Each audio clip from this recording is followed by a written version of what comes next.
Hi అండి, అందరు నమస్కారం. నా పేరు కిరణ్. ఇప్పుడు మనం మాట్లాడుతున్నాం ఇల్లు ఇల్లాలు పిల్లలు సీరియల్ వర్సెస్ బ్రహ్మముడి అని చెప్తా ఉండేది. ఎందుకు చెప్తా అంటే నేను ఈ విధంగా ఇప్పుడు మనకి 7:30 స్లాట్లో కార్తీక్ దీపం ఫస్ట్ వచ్చింది. మనకి కార్తీక్ దీపం బంపర్ హిట్. అసలు టీఆర్పీలో కొట్టే సీరియల్ రాకుండా ఆ విధంగా 7:30 స్లాట్ అనేది నిలిచింది. అలాగే కార్తీక్ దీపం అయిపోయిన తర్వాత బ్రహ్మముడి కూడా 7:30కి వచ్చింది. 7:30కి వచ్చి అసలు ఎన్ని రోజులు అయితే ఉందో అన్ని రోజులు టాప్ ప్లేస్లోనే ఉంది. ఆ టాప్ ప్లేస్లో ఉండింది కదా, అదంతా బాగుంది. కానీ ఇప్పుడు ఇల్లు ఇల్లాలు పిల్లల సీరియల్ ఇదే టైంకి వచ్చింది కదా, 7:30కి వచ్చింది కదా, ఈ సీరియల్ మాత్రం ఎందుకు టాప్ రేటింగ్లో రాలేకపోతా ఉంది అనేది మనం ఈ వీడియోలో డిస్కషన్ చేయబోతాను. ఫస్ట్ ఇల్లు ఇల్లాలు పిల్లల సీరియల్ గురించి మనము కొంచెం మాట్లాడుకుందాం. అలాగే 7:30 స్టోరీ అనేది మీకు ఆల్రెడీ తెలుసు, ఎందుకంటే 6 సంవత్సరాల తర్వాత టీఆర్పీలో తగ్గింది అనేసి మీకు ఆల్రెడీ తెలుసు. ఆ వీడియోలో ఆల్రెడీ మన ఛానల్లో చేసినాను. ఎవరన్నా చూడకుండా ఉంటే ఖచ్చితంగా అవి కూడా చూడండి, మంచి ట్రెండింగ్లో ఉన్నాయి.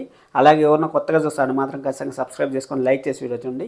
మీకు ఒక ప్రశ్న, ఇల్లు ఇల్లాలు పిల్లల సీరియల్ మీరు చూస్తూ ఉంటారు లేదా? చూస్తూ ఉంటే ఎస్ అని కామెంట్ చేయండి, చూడట్లేదంటే ఎందుకు చూడట్లేదో కామెంట్ చేయండి. అలాగే ఫస్ట్ మైనస్ పాయింట్ ఇల్లు ఇల్లాలు పిల్లల సీరియల్కి, ఆ 7:30లో టాప్ రేటింగ్లో ఉండే సీరియల్ బ్రహ్మముడిని తీసేసి అక్కడ వేయడం వల్ల బ్రహ్మముడి ఫ్యాన్స్ ఎంతమంది ఉన్నారో అంతమంది హట్ అయ్యి ఇల్లు ఇల్లాలు పిల్లల సీరియల్ని కావాల్సుకన్నా స్కిప్ చేశారు. 100% ఇది జరుగుతూ ఉండేది, ఫ్యాక్ట్ ఇది 100%. దానివల్ల ఒకటి. ఇంకోటి ఏమంటే ఇక్కడ రామరాజు అనే క్యారెక్టర్ కొంచెము హై ప్రిఫర్ చేస్తూ ఉంటారు. హై ప్రిఫర్ అంటే ఇప్పుడు ముగ్గురు కొడుకులు ఉంటారు అబ్బా, ముగ్గురు కొడుకులు ఉంటే ముగ్గురు కొడుకులు ఒకరు చిన్నోడు వచ్చి కొంచెము నాటితనము కొంటితనం ఉంది. అలాగే ఇంకొక మిడిల్ పిల్లోడు వచ్చి అంత నాటి లేదు, అంత కొంటితనం లేదు, మిడిల్లో ఉన్నాడు. ఇంకొక పెద్దోడు వచ్చి అసలు కంప్లీట్గా నాన్న ఏదంటే అది, బొమ్మరిల్ ఫాదర్ ఏమంటే అది, ఆ విధంగా చేస్తూ ఉంటాడు. ఆ విధంగా చేయడం వల్ల నాన్న క్యారెక్టర్ ఎక్కువ ఎక్స్పోజ్ అయిపోయి పిల్లల క్యారెక్టర్లు, లవ్లు, సెంటిమెంట్లు అసలు అమ్ముంది అనేసి ఒక అమ్ముంది అనేసి కూడా మర్చిపోయినారు. అది నాకు తెలిసిన మైనస్ అయింది. అలాగే మీకు ఏం మైనస్ అనిపించిందో ఖచ్చితంగా కామెంట్ చేయండి.